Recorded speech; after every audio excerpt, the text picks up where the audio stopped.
All right, well, speaking of criticism, while President Trump looks for efficiency, Democrats are proud to obstruct Doge's efforts. Listen to this. We're winning in court. More than a dozen federal injunctions and temporary restraining orders have been issued against everything from their illegal seizure of computer data to their illegal attempt to ban birthright citizenship. Number one, you know the Constitution. You know they can't just freeze these funds. This Doge, I call it the Department of Government Inefficiencies, is causing a reign of terror, chaos across the federal government. Florida Congressman Mike Howard sits on the House Financial Services Committee, and he joins me now. Congressman, good morning to you. So, as you just saw, Democrats were out in full force on the Sunday shows yesterday, and you heard Congressman Vindman at the end there saying that that Elon Musk and Doge are causing a reign of terror across the federal government, which is intended to sound scary. But I think if you ask the Doge team, they would say, yeah, that is exactly what we're trying to do to claw back some of this taxpayer money. So how do you feel about the arguments that were made there?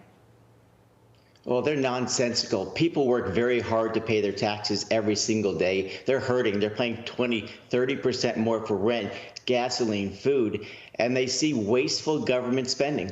We need to have government in the sunshine. We need to have spending in the sunshine. People deserve to know where their hard-earned tax dollars are being spent. We do that in the state of Florida. We actually have a website that says this is how we spend your tax dollars. We need the exact same thing in Washington, D.C., because too many dollars are being wasted, not even in this country, but overseas on nonsensical issues and problems.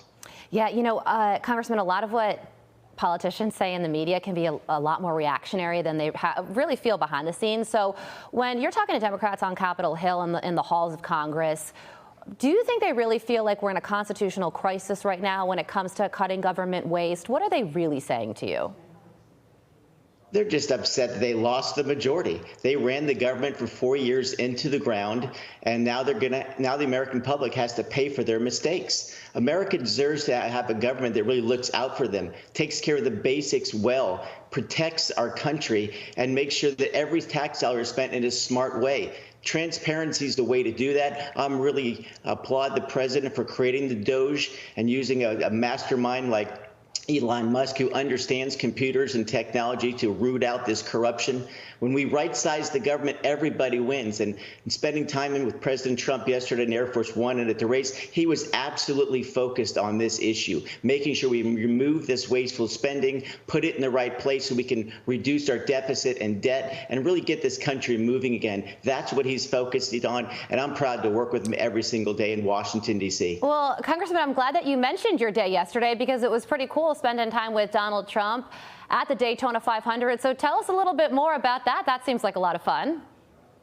It was. I mean, it's a thrill to be in the United States Congress and represent your community that I've lived in for over 35 years. We love this area. Daytona is literally down the street from me, and to spend time with the president and see the love that the American public has for our president. They know he's trying to do the right thing, right-size this government, put America first. And you saw the huge ovation he received yesterday because they know he's got their intentions in his heart. You spend just 5 minutes when you'll see the passion the president has for this country, how he wants to move the country forward. He is focused exclusively on how do we reduce costs so people can keep more of their own hard-earned money in their pockets. I'm proud to work with them, and I think you saw the huge ovation because he is committed to making America great again and really bringing back the spirit of America that the Daytona 500 is all about. Yeah, well, I'm sure it's a memory that everybody in the audience watching the Daytona 500 won't forget. Seeing President Trump do the lap around the field and the racetrack in the Beast, and I'm sure it's one that you won't forget for a long time to come either. Congressman Howard, thank you so much for joining us this morning. Have a great day.